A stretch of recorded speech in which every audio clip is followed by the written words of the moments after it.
Hallelujah. ದೇವರು ನಿಮ್ಮನ್ನು ಆಶೀರ್ವದಿಸಲಿ. ಇವತ್ತಿನ ಸಂದೇಶದ ಭಾಗ ಮೊದಲು ದೇವರು, ನಂತರ ಬೇರೆ ಎಲ್ಲ. ಮೊದಲು ದೇವರು, ನಂತರ ಬೇರೆ ಎಲ್ಲ. 1 ಥೆಸಲೋನಿಕದವರಿಗೆ ಬರೆದ ಪತ್ರಿಕೆ 5ನೇ ಅಧ್ಯಾಯ 21-22ನೇ ವಚನವನ್ನು ನೋಡುವಾಗ ಅಲ್ಲಿ ಭಕ್ತನಾದ ಪೌಲ್ ಈ ಸಭೆಯವರಿಗೆ ಒಂದು ಮಾತನ್ನ ಬರೀತಾನೆ. ಆದರೆ ಎಲ್ಲವನ್ನು ಪರಿಶೋಧಿಸಿ ಒಳ್ಳೆಯದನ್ನೇ ಭದ್ರವಾಗಿ ಹಿಡಿದುಕೊಳ್ಳಿರಿ, ಸಕಲ ವಿಧವಾದ ಕೆಟ್ಟತನಕ್ಕೆ ದೂರವಾಗಿರಿ ಅಂತ ಭಕ್ತನಾದ ಪೌಲ್ ಬರೀತಾನೆ. ಅವನು ಬರೀತಾನೆ, ಎಲ್ಲವನ್ನ ಪರಿಶೋಧಿಸಿ ಒಳ್ಳೆಯದನ್ನ ಭದ್ರವಾಗಿ ಹಿಡಿದುಕೊಳ್ಳಿರಿ, ಸಕಲ ವಿಧವಾದ ಕೆಟ್ಟತನಕ್ಕೆ ದೂರವಾಗಿರಿ. 1 ಥೆಸಲೋನಿಕ 5ನೇ ಅಧ್ಯಾಯ 21 ಮತ್ತು 22. ಆದರೆ ಎಲ್ಲವನ್ನ ಪರಿಶೋಧಿಸಿ ಒಳ್ಳೆಯದನ್ನೇ ಭದ್ರವಾಗಿ ಹಿಡಿದುಕೊಳ್ಳಿರಿ, ಸಕಲ ವಿಧವಾದ ಕೆಟ್ಟತನಕ್ಕೆ ದೂರವಾಗಿರಿ. ದೇವರಿಗೆ ಸ್ತೋತ್ರ. ದೇವರ ವಾಕ್ಯದಲ್ಲಿ ಭಕ್ತನಾದ ಪೌಲ್ ಹೇಳ್ತಾನೆ, ಮೊದಲು ದೇವರು, ನಂತರ ಬೇರೆ ಎಲ್ಲ ಅಂತ ಬರೀತಾನೆ. ಅದಕ್ಕೆ ಅವನು ಹೇಳ್ತಾನೆ, ಆದರೆ ಎಲ್ಲವನ್ನ ಪರಿಶೋಧಿಸಿ ಒಳ್ಳೆಯದನ್ನ ಹಿಡಿದುಕೊಳ್ಳ್ರಿ, ಸಕಲ ವಿಧವಾದ ಕೆಟ್ಟದಕ್ಕೆ ನೀವು ದೂರವಾಗಿರಿ ಅಂತ. ಯಾಕಂದ್ರೆ ದೇವರ ವಾಕ್ಯ ಹೇಳ್ತದೆ, ಪ್ರಿಯ ಸಹೋದರ ಸಹೋದರಿ, 16ನೇ ವಚನವನ್ನು ನೋಡುವಾಗ ಯಾವಾಗಲೂ ಸಂತೋಷಿಸಿರಿ, ಎಡಬಿಡದೆ ಪ್ರಾರ್ಥನೆ ಮಾಡ್ರಿ, ಎಲ್ಲದರಲ್ಲಿಯೂ ಕೃತಜ್ಞತಾ ಸ್ತುತಿ ಮಾಡ್ರಿ. ಇದೇ ನಿಮ್ಮ ವಿಷಯವಾಗಿ ಕ್ರಿಸ್ತ ಯೇಸುವಿನಲ್ಲಿ ತೋರಿ ಬಂದ ದೇವರ ಚಿತ್ತ. ದೇವರ ಚಿತ್ತ ಏನಂದ್ರೆ, ಯಾವಾಗಲೂ ದೇವರ ಮಕ್ಕಳು ಸಂತೋಷವಾಗಿ ಇರಬೇಕು, ಯಾವಾಗಲೂ ಪ್ರಾರ್ಥನೆ ಮಾಡುವವರಾಗಿರಬೇಕು, ಎಲ್ಲದರಲ್ಲಿಯೂ ಅವರು ಕೃತಜ್ಞತೆಯನ್ನ ಸಲ್ಲಿಸುವವರಾಗಿರಬೇಕು.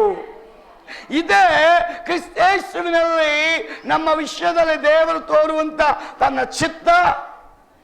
ದೇವರ ಚಿತ್ತ ನಾವು ಸಂತೋಷವಾಗಿ ಪ್ರಾರ್ಥನೆ ಮಾಡುತ್ತಾ ಎಲ್ಲಾ ವಿಷಯದಲ್ಲೂ ದೇವರಿಗೆ ಕೃತಜ್ಞತೆಯನ್ನ ಸಲ್ಲಿಸಬೇಕೆಂಬುದೇ ದೇವರ ಚಿತ್ತ. ಇಕ್ಕಟ್ಟಲ್ಲಿ ಬಿಕ್ಕಟ್ಟಲ್ಲಿರುವಾಗಲೂ ನಾವು ದೇವರಿಗೆ ಕೃತಜ್ಞತೆಯನ್ನ ಸಲ್ಲಿಸಬೇಕು ಅಂತ ಸತ್ಯವೇದ ಹೇಳ್ತದೆ.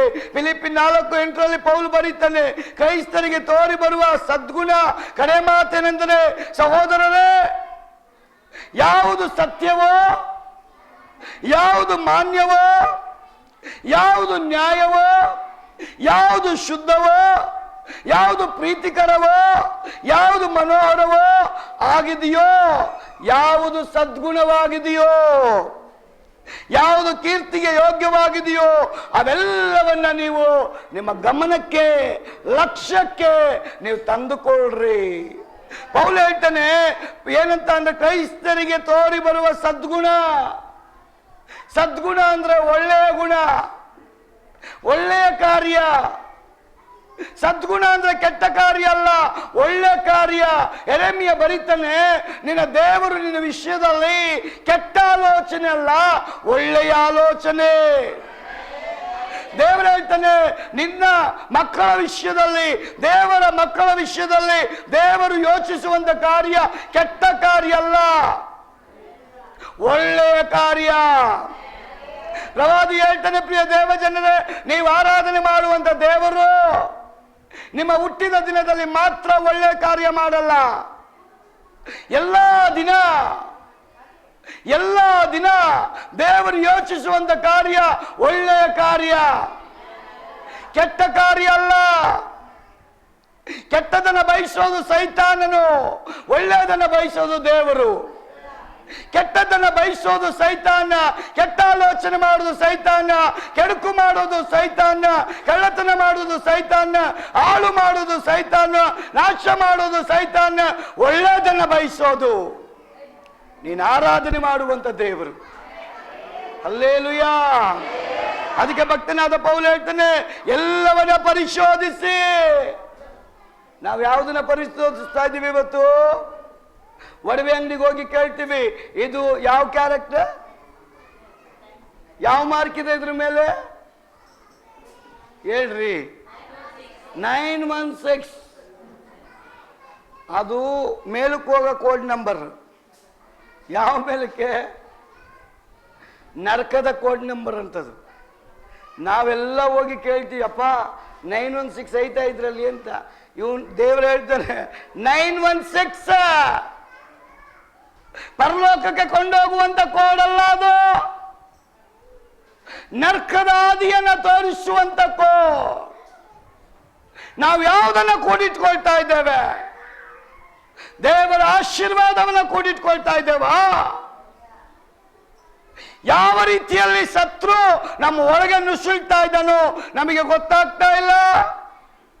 ಯಾವುದು ದೇವರು ಬೇಡ ಅಂದಿದ್ದಾನೋ ಮನುಷ್ಯ ಅದೇ ಬೇಕು ಅಂತ ಕರೀತಾ ಇದ್ದಾನೆ, ಅದನ್ನೇ ಕೇಳ್ತಾ ಇದ್ದಾನೆ.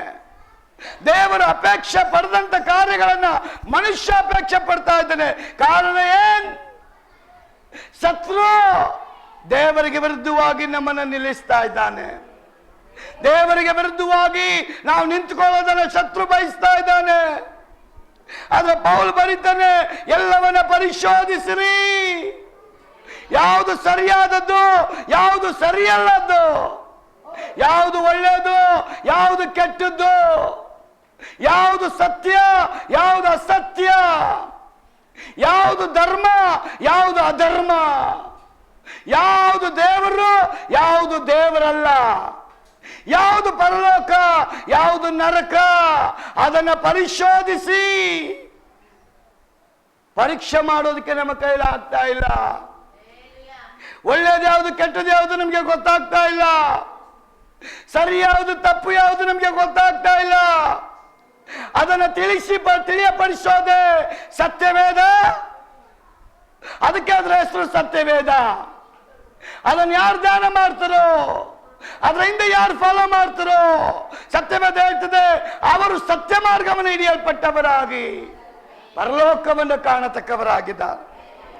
ಆ ಸತ್ಯ ಯೇಸು ಕ್ರಿಸ್ತನೇ ಪ್ರಿಯರೇ, ಆ ಸತ್ಯ ಯೇಸು ಕ್ರಿಸ್ತನೇ.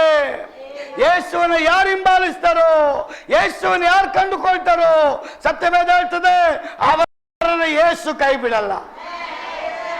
ಹಲ್ಲೆಲೂಯಾ. ಅದಕ್ಕೆ ಅವನು ಹೇಳ್ತಾನೆ, ಸದ್ಗುಣ ಅಂದ್ರೆ ಒಳ್ಳೆ ಗುಣಗಳನ್ನು ನೀವು ಧರಿಸಿಕೊಳ್ಳ್ರಿ. ಪ್ರೀತಿಯ ದೇವ ಜನರೇ, ಯೆರೆಮೀಯನು ಬರೀತಾನೆ 29:13 ದೇವರು ನಿಮ್ಮ ವಿಷಯದಲ್ಲಿ ಮಾಡಿಕೊಳ್ಳತಕ್ಕ ಒಂದು ಆಲೋಚನೆ ಅಹಿತಕರವಾದದಲ್ಲ, ಹಿತಕರವಾದ ಯೋಚನೆ. ಒಂದು ಆಮೇಲೆ ಹೇಳ್ರಿ, ಒಂದು ಆಮೇಲೆ ಹೇಳ್ರಿ. ಅದಕ್ಕೆ ಕ್ರೈಸ್ತರಿಗೆ ತೋರಿ ಬರುವ ಸದ್ಗುಣ ಕಡೆ ಮಾತೇನೆಂದರೆ, ಸಹೋದರರು ಯಾವುದು ಸತ್ಯವೋ, ಮಾನ್ಯವೋ, ನ್ಯಾಯವೋ, ಶುದ್ಧವೋ, ಪ್ರೀತಿಕರವೋ, ಮನೋಹರವೋ ಆಗಿದೆಯೋ, ಯಾವುದು ಸದ್ಗುಣವಾಗಿದೆಯೋ, ಯಾವುದು ಕೀರ್ತಿಗೆ ಯೋಗ್ಯವೋ, ಅವೆಲ್ಲವುಗಳನ್ನ ನಾವು ಲಕ್ಷ್ಯಕ್ಕೆ ತಂದುಕೊಳ್ಬೇಕು. ಇವತ್ತೆಲ್ಲ ಆರಾಧನೆಗೆ ಬಂದಿದ್ದೀರ, ನಾವೆಲ್ಲ ಮನಪೂರ್ತಿಯಾಗಿ ದೇವರಿಗೆ ಆರಾಧನೆ ಮಾಡಿದ್ದೇವೆ. ಎಷ್ಟು ಜನರ ಆತ್ಮ ಹೃದಯ ಒಪ್ಪಿಕೊಳ್ತದೆ, ಇವತ್ತಿನ ನಾನು ಮಾಡಿದ ಆರಾಧನೆ ನಾನು ದೇವರಿಗೆ ಮುಟ್ಟಿದೆ ಅಂತ. ಯಾಕಂದ್ರೆ ನಾವಿಲ್ಲಿ 100 ಜನ ಇರ್ಬೋದು, 100 ಜನರ ಮನಸ್ಸು ಒಂದಾಗಿದೆಯಾ, ಆಲೋಚನೆ ಒಂದಾಗಿದೆಯಾ, ಮನಸ್ಥಿತಿ ಒಂದಾಗಿದೆಯಾ? ಒಬ್ರು ಕಷ್ಟದಲ್ಲಿ ಬಂದಿರಬಹುದು, ನೋವಿನಲ್ಲಿ ಬಂದಿರಬಹುದು, ಅನಾರೋಗ್ಯದಲ್ಲಿ ಬಂದಿರಬಹುದು, ಸಾಲದ ಬಾಧಲ್ಲಿ ಬಂದಿರಬಹುದು, ಗಂಡ ಹೆಂಡತಿ ಜಗಳ ಮಾಡ್ಕೊಂಡು ಬಂದಿರಬಹುದು, ಮಗ ಮನೆಗೆ ಬಂದಿಲ್ಲ ಅಂತ ಬಂದಿರಬಹುದು, ಮಗಳು ಮನೆಗೆ ಬಂದಿಲ್ಲ ಅಂತ ಬಂದಿರಬಹುದು, ವ್ಯಾಪಾರ ಸರಿಯಾಗಿಲ್ವಲ್ಲ, ನಾನಾ ವಿಧವಾದ ಯೋಚನೆಗಳ ಮೂಲಕ ದೇವರ ಮನೆಗೆ ನಾವು ಬಂದಿದ್ದೇವೆ. ಅದಕ್ಕೆ ಆರಂಭದಲ್ಲಿ ಹೇಳಿದೆ, 2 ಕಾರ್ಯವನ್ನ ನಾವು ಬಿಟ್ಟು ಬಿಡಬೇಕು. ಒಂದು ಚಿಂತೆ, ಎರಡನೇದು ದುಃಖ. ಅದನ್ನೇ ಯೇಸು ಹೇಳ್ತಾನೆ, ನಿಮ್ಮ ಚಿಂತೆಯನ್ನೆಲ್ಲ ನನ್ನ ಮೇಲೆ ಹಾಕ್ರಿ, ಅದನ್ನ ನಾನು ಹೊತ್ಕೊಳ್ತೇನೆ. ಚಿಂತೆ ಮಾಡೋದು ದೇವ್ರಿಗೆ ಇಷ್ಟ ಇಲ್ಲ. ಚಿಂತೆ ಹೇಳಿದ್ರೆ ವ್ಯಕ್ತಿ ಯಾರದಿದ್ದಾರ? ಚಿಂತೆ ದೇವ್ರಿಗೆ ಇಷ್ಟ ಇಲ್ಲ. ಆದ್ರೆ ಚಿಂತೆ ಮಾಡಿದ್ರೆ ನಾವ್ ಯಾರು ಇಲ್ವೇ? ಚಿಕ್ಕವನಿಗೊಂದು ಚಿಂತೆ, ಎಲ್ಲಾರ್ಗೂ ಒಂದಲ್ಲ ಒಂದು ಚಿಂತೆ. ಚಿಂತೆನ ತಂದಿದ್ದು ಯಾರ್ರೀ? ಚಿಂತೆನ ತಂದಿದ್ದು ದೇವರಲ್ಲ, ಚಿಂತೆನ ತಂದಿದ್ದು ಸೈತಾನ್. ಹಂಗಾದ್ರೆ ಯಾವುದು ಭದ್ರವಾಗಿ ಇಟ್ಕೊಂಡಿದ್ದೀವಿ ನಾವು? ನಿಮಗೇನು ಗೊತ್ತು ಬ್ರದರ್ ನಮ್ಮ ಮನೆ ಕಷ್ಟ? ನಿಮಗೇನು ಗೊತ್ತು ಬ್ರದರ್ ನಮ್ಮ ಮನೆ ಭಾರ? ನಮಗಿದ್ದಿದ್ದು ಕಷ್ಟ ನಿಮಗಿದ್ದಿದ್ರೆ ನೀವು ಇರ್ತಾ ಇರಲಿಲ್ಲ. ಆದ್ರೆ ಬೈಬಲ್ ಹೇಳ್ತದೆ, ಒಬ್ಬ ವ್ಯಕ್ತಿ ಎಷ್ಟು ಭಾರ ಹೊರಲಿಕ್ಕೆ ಸಾಧ್ಯನೋ ಅಷ್ಟನ್ನ ಮಾತ್ರ ದೇವರು ಕೊಡ್ತಾನಂತೆ. ಅದಕ್ಕಿಂತ ಮೇಲಾದ ಭಾರ ನಿಮಗೆ ಬರಲ್ಲ. ಆದ್ರೆ ಯೇಸು ಹೇಳ್ತಾನೆ, ಲೋಕದಲ್ಲಿ ಕಷ್ಟಗಳುಂಟು, ಅದನ್ನು ನಾನು ಜಯಿಸಿದ್ದೇನೆ. ಲೋಕದಲ್ಲಿ ನಿಮಗೆ ಕಷ್ಟ ಉಂಟು, ದೇವರು ವಿಶ್ವಾಸಿಗೆ ಬಲಪಡಿಸ್ತಾ ಇದ್ದಾನೆ. ಭಯ ಪಡಬೇಡ ಮಗಳೇ, ಭಯ ಪಡಬೇಡ ಮಗನೇ. ಲೋಕದಲ್ಲಿ ನಾನು ಇದ್ದು ನೋಡಿದ್ದೇನೆ. ಕಷ್ಟ ಇದೆ ನಿಜ, ನೋವಿದೆ ನಿಜ, ಚಿಂತೆ ಇದೆ ನಿಜ, ಬಲಹೀನತೆ ಇದೆ ನಿಜ, ರೋಗ ಇದೆ ನಿಜ. ಆದ್ರೆ ಅವುಗಳನ್ನ ನಾನು ದಾಟಿದ್ದೇನೆ. ನೀವು ನನ್ನ ಮಕ್ಕಳಾದ ನಿಮಿತ್ತ ಅದನ್ನ ನೀವು ದಾಟ್ತೀರ. ಒಂದು ಆಮೇಲೆ ಹೇಳ್ರಿ, ಒಂದು ಆಮೇಲೆ ಹೇಳ್ರಿ. ಅದಕ್ಕೆ ಪೌಲ್ ಹೇಳ್ತಾನೆ, ಸತ್ಯ ಯೇಸು ಕ್ರಿಸ್ತನು. ನಾವು ಆರಾಧನೆ ಮಾನ್ಯ ಯಾರಿಗೆ ಕೊಡಬೇಕು? ಆ ಯೇಸುವಿಗೆ ಕೊಡಬೇಕು. ನ್ಯಾಯ ಯಾವುದನ್ನು ಯಾರೇ ಅಪೇಕ್ಷೆ ಪಡೋದು? ನನ್ನ ಯೇಸು ನ್ಯಾಯಾಧಿಪತಿ. ಆ ನ್ಯಾಯನ ಮಾತ್ರ ಅವನ ಎದುರು ನೋಡ್ತಾನೆ. ಶುದ್ಧ ಯಾರು? ಶುದ್ಧನು ಯೇಸುನೇ. ಹಲ್ಲೆಲೂಯ. ಪ್ರೀತಿ ಯಾರಲ್ಲಿದೆ? ಯೇಸುವಿನಲ್ಲಿ ಆ ಪ್ರೀತಿ ಅಡಕಾಗಿಲ್ಲ.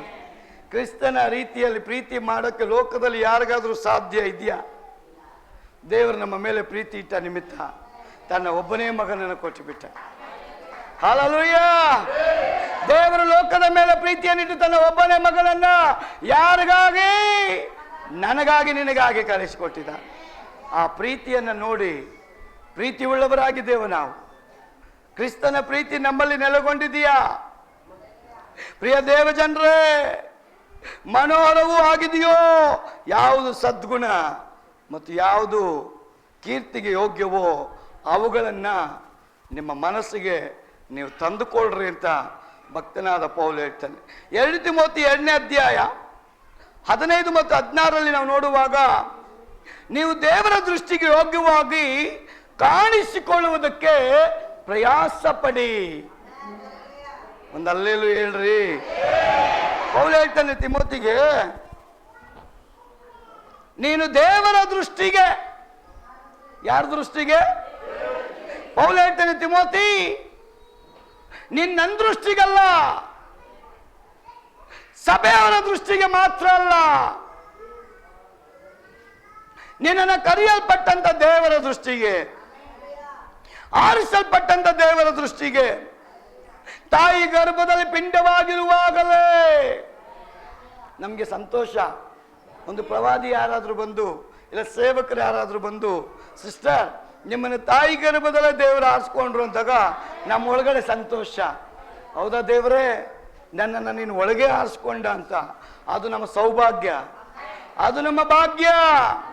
ಪೌಲ್ ಹೇಳ್ತಾನೆ ತಿಮೋತಿ, ತಾಯಿಯ ಗರ್ಭದಲ್ಲಿ ಇನ್ನು ಪಿಂಡವಾಗಿ ರೂಪಿಸುತ್ತಿರುವಾಗಲೇ ದೇವರಿಗಾಗಿ ಆರಿಸಲ್ಪಟ್ಟಂತ ನೀನ್ ಯಾರ ದೃಷ್ಟಿಗೆ ಯೋಗ್ಯವಾಗಿ ನಡ್ಕೊಳ್ಬೇಕು ಅಂದ್ರೆ ದೇವರ ದೃಷ್ಟಿಗೆ.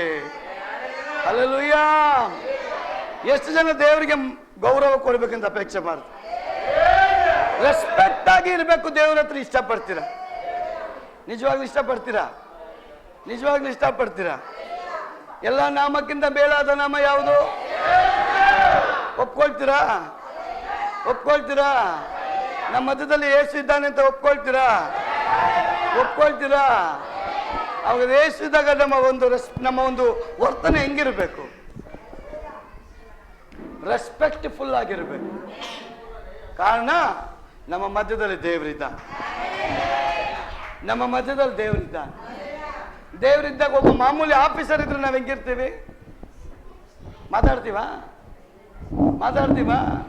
ಕೈಗಳನ್ನೆಲ್ಲ ಕಟ್ಕೊಂಡು, ಮೊಬೈಲ್ನೆಲ್ಲ ಆಫ್ ಮಾಡಿಕೊಂಡು, ಗಡ ಅಂತ ಇದ್ಕೊಂಡು ಅವ್ರು ಮಾತಾಡೋವರೆಗೂ ನಾವೇನು ಕಿಸುಕನ್ನಲ್ಲ.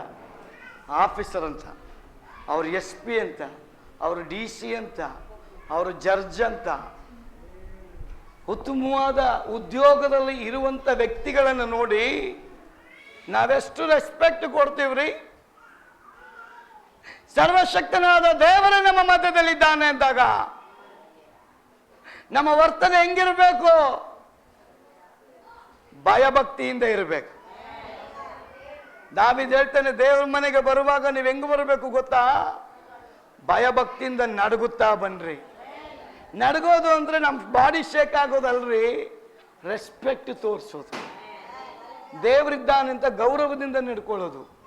ದೇವರು ಮಾತನಾಡುವಾಗ ಶ್ರದ್ಧೆಯಿಂದ ಕೇಳಿಸ್ಕೊಳ್ಬೇಕಂತೆ, ಅದರಂತೆ ನಡಿಬೇಕಂತೆ. ಅದನ್ನ ದೇವರು ಎದುರು ನೋಡ್ತಾನೆ. ಆದ ಕಾರಣ ದೇವರ ವಾಕ್ಯದಲ್ಲಿ ಭಕ್ತನಾದ ಪೌಲ್ ತಿಮೋತಿನಿಗೆ ಹೇಳ್ತಾನೆ, ತಿಮೋತಿ, ನೀನ್ ದೇವರ ದೃಷ್ಟಿಗೆ ಯೋಗ್ಯವಾಗಿ ಕಾಣಿಸಿಕೊಳ್ಳುವುದಕ್ಕೆ ಪ್ರಯಾಸ ಪಡು. ಒಂದೇ ದಿನಕ್ಕೆ ನಡೆಯಕ್ಕೆ ನಿನ್ನ ಕೈಯಲ್ಲಿ ಆಗಲ್ಲ. ಎವ್ರಿ ಡೇ ಅದನ್ನು ನೀನು ಪ್ರಯತ್ನ ಮಾಡು, ಫಲ ದೇವರು ನಿನಗೆ ತರ್ತಾನೆ.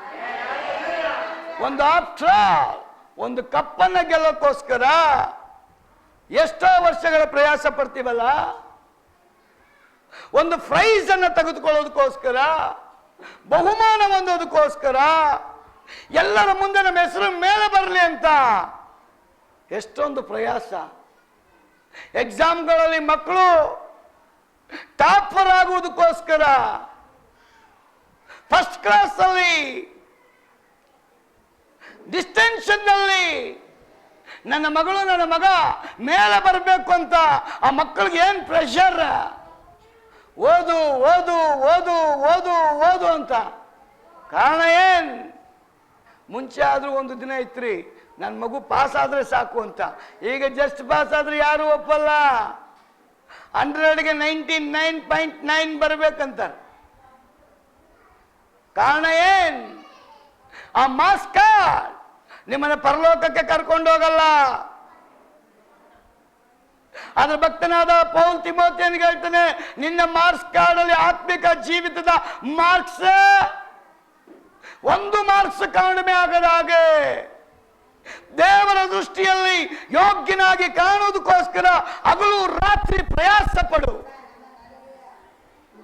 ಹಲ್ಲೇಲೂಯಾ. ನಾವೆಲ್ಲದರಲ್ಲೂ ಪ್ರಯಾಸ ಪಡ್ತಾ ಇದ್ದೇವೆ. ನಿಜವಾಗ್ಲೂ ಸೇರಬೇಕಾದಂತ ಜಾಗಕ್ಕೋಸ್ಕರ ಭೂಲೋಕದಲ್ಲಿ ಪ್ರಯಾಸ ಪಡೋರು ಬಹಳ ಕಡಿಮೆ. ಎಲ್ಲೋ ಒಂದು ಕಡೆ ನಮ್ಮನ್ನ ದಾರಿ ತಪ್ಪಿಸಿಬಿಡ್ತಾನೆ ಸೈತಾನ್. ನಮ್ಮ ಯೋಚನೆಗಳನ್ನ ಬೇರೆ ಕಡೆಗೆ ತಿರುಗಿಸಿಬಿಡ್ತಾನೆ ಸೈತಾನ್. ನಮ್ಮ ಪ್ರಯತ್ನದ ಮೇಲೆ ತಣ್ಣೀರು ಹಾಕಿ ಬಿಡ್ತಾನೆ ಸೈತಾನ್.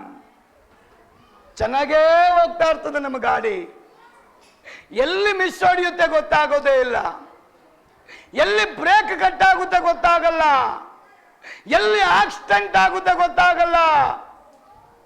ಕಾರಣ ಏನ್? ಎಲ್ಲಿ ಮಿಸ್ ಆಗಿರ್ತೀವಿ ನಮಗೆ ಗೊತ್ತಿಲ್ಲ. ಸರಿಯಾದ ಟ್ರ್ಯಾಕ್ ನಲ್ಲಿ ಹೋದ್ರೆ ಮಾತ್ರ ಪರಲೋಕ ರಾಜ್ಯಕ್ಕೆ ಸೇರ್ತೇವೆ. ಪ್ರಿಯ ಸಹೋದರಿಯೇ, ಆಫ್ಟರ್ ಇಲ್ಲಿ ಓಡಿಸೋ ರನ್ನಿಂಗ್ ರೇಸ್ ಅನ್ನು ಹೆಂಗ್ ಓಡಿಸ್ತಾರ್ರಿ? ಹೆಂಗ್ ಬೇಕಾದ್ರೂ ಓಡು ಅಂತಾರ, ಹೆಂಗ್ ಬೇಕಾದ್ರೂ ಓಡಮ್ಮ ಅಂತಾರ. ಅದಕ್ಕೆ ಅಂತ ಟ್ರ್ಯಾಕ್ ಅನ್ನ ಮಾಡಿರ್ತಾರೆ, ಅದಕ್ಕೆ ಅಂತ ಆ ಭಾಗವಹಿಸುವಂತ ವ್ಯಕ್ತಿಗಳನ್ನ ನಿಲ್ಲಿಸಿರ್ತಾರೆ. ಅವರು ರೆಡಿ ಸ್ಟಡಿ ಗೋ ಅನ್ನುವಾಗ ಮಾತ್ರ ಅವ್ರು ಓಡಬೇಕು.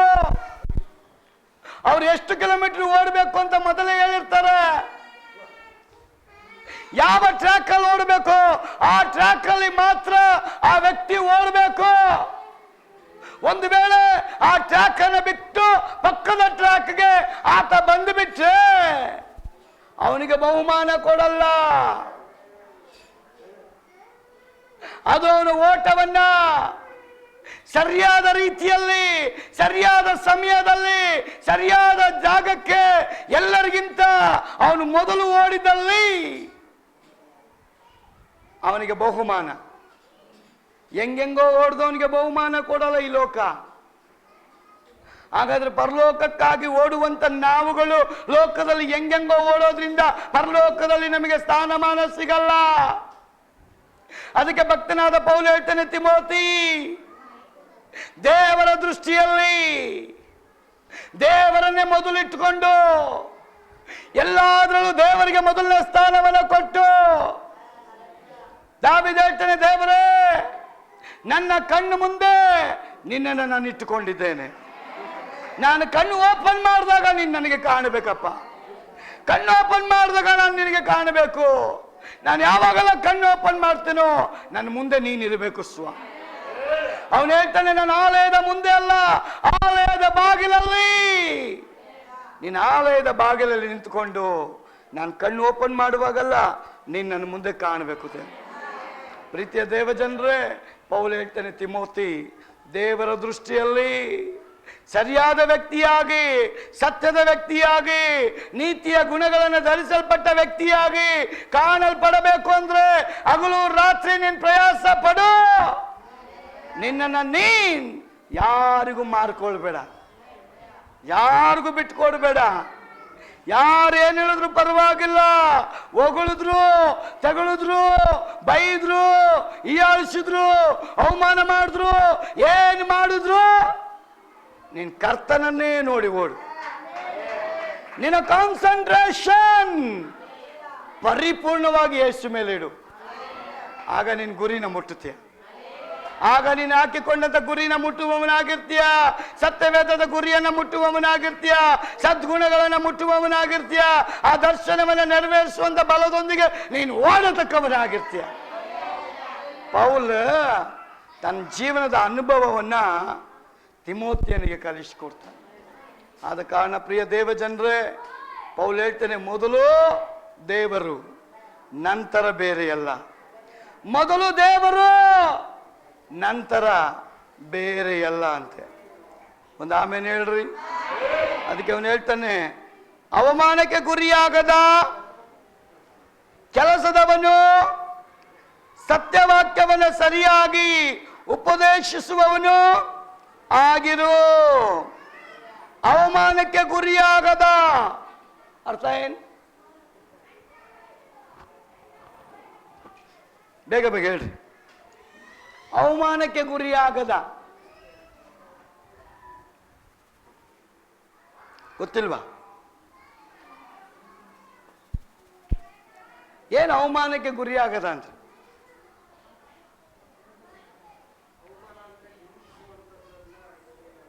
ಈಗ ಸಭೆಯಲ್ಲಿ ಇದ್ದೀರಾ, ನಿನ್ ಮೇಲೆ ಯಾವ ಕಂಪ್ಲೇಂಟ್ ಬರದಾಗ ನಿನ್ನನ್ನು ಕಾದುಕೋ ಅಂತ. ಅರ್ಥ ಆಯ್ತಾ? ನಿನ್ ಮೇಲೆ ಯಾರೇ ದೂಷಣೆಗಳನ್ನ ತಂದು ಹಾಕದ ರೀತಿಯಲ್ಲಿ ನಿನ್ನನ್ನ ನೀನ್ ಕಾಪಾಡಿಕೋ ಅಂತ. ಜನ ಒಂದ್ ಟೀಮ್ ಹೊಗಳ್ತಾ ಇರ್ಬೋದು, ಒಂದ್ ಟೀಮ್ ತಗಳ್ತಾ ಇರ್ಬೋದು, ಅದನ್ನ ನೋಡಬೇಡ. ಸತ್ಯವೇದ ಏನ್ ಹೇಳ್ತದೋ, ದೇವ್ರು ಏನ್ ಹೇಳಿದಾನೋ ಅದರ ಪ್ರಕಾರವನ್ನ ನಿನ್ ಗಮನದಲ್ಲಿಟ್ಟುಕೊಂಡು ಓಡು. ಆ ಪೌಲ್ ಹೇಳ್ತಾನೆ, ತಿಮೋತಿ ಏನ್ ಹೇಳ್ತಾನೆ, ಅವಮಾನಕ್ಕೆ ಗುರಿಯಾಗದ ಕೆಲಸದವನು. ಅವ್ರೇನ್ ಅನ್ಕೊಳ್ತಾರಪ್ಪ, ಇವ್ರೇನ್ ಅನ್ಕೊಳ್ತಾರಪ್ಪ, ಅದಲ್ಲ, ಇದು ದೇವರ ಮನೆ. ಭಯಭಕ್ತಿಯಿಂದ ಕೆಲಸ ಮಾಡು. ನಿನ್ನ ಸೀನಿಯರ್ ಏನ್ ಹೇಳ್ತಾರೋ ಅದನ್ನ ಕೇಳಿ ನೀನ್ ನೆನ್ಕೋ. ಅವನು ಏನ್ ಹೇಳ್ತಾನೆ ಅದನ್ನ ನೀನ್ ಮಾಡು. ದೇವ್ರು ಗಮನಿಸ್ತಾ ಇರ್ತಾನೆ. ಮೋಶೆ ಆದ್ಮೇಲೆ ಯಾರನ್ನ ಜೋಶ್ವ ಮಾಡಬೇಕು ದೇವರಿಗೆ ಚೆನ್ನಾಗಿ ಗೊತ್ತು. ಹಲ್ಲೆಲೂಯ. ಮೋಸಸ್ ಎಲ್ಲಿರ್ತಾನೆ ಅಲ್ಲಿ ಒಬ್ಬ ಯೋಶ್ವ ಇರ್ತಾನೆ. ಎಲಿಯ ಎಲ್ಲಿರ್ತಾನೆ ಅಲ್ಲಿ ಒಬ್ಬ ಎಲಿಶಾ ಇರ್ತಾನೆ. ಯೇಸು ಎಲ್ಲಿದ್ದಾನೋ ಅಲ್ಲಿ 12 ಜನ ಶಿಷ್ಯರು ಎದ್ದು ಹೇಳ್ತಾರ್ರಿ. ಒಂದು ಅಲ್ಲೇಲು ಹೇಳ್ರಿ. ಇವರೆಲ್ಲ ಏನ ತೋರಿಸ್ಕೊಡ್ತಾರೆ ಅಂದ್ರೆ ಮೊದಲು ದೇವರು, ನಂತರ ಬೇರೆ ಅಲ್ಲ. ಇವರೆಲ್ಲ ಏನ್ ತೋರಿಸ್ತಾ ಇದ್ದಾರೆ? ಮೊದಲು ದೇವರು, ನಂತರ ಬೇರೆ ಅಲ್ಲ. ಅದನ್ನು ಅಪೇಕ್ಷೆ ಪಡ್ತೀರಾ? ನನ್ನ ಲೈಫಲ್ಲಿ ಮೊದಲು ದೇವರಪ್ಪ, ನಂತರ ಬೇರೆ ಅಲ್ಲ. ಭಾನುವಾರ ಎಕ್ಸಾಂಪಲ್, 1 ಲಕ್ಷ ರೂಪಾಯಿ ವ್ಯಾಪಾರ ಅನ್ಕೊಳ್ರಿ. ಯಾರು ಬೇಕು ನಿಮಗೆ? ಈಗ ಬಂತು ನೋಡಿ ಕಷ್ಟ. ಈಗ 1 ಲಕ್ಷ ಒಂದು ಕಡೆ ವ್ಯಾಪಾರ, ಇನ್ನೊಂದು ಕಡೆ ಯೇಸು ಸ್ವಾಮಿ. ಯಾವುದು ಬೇಕು?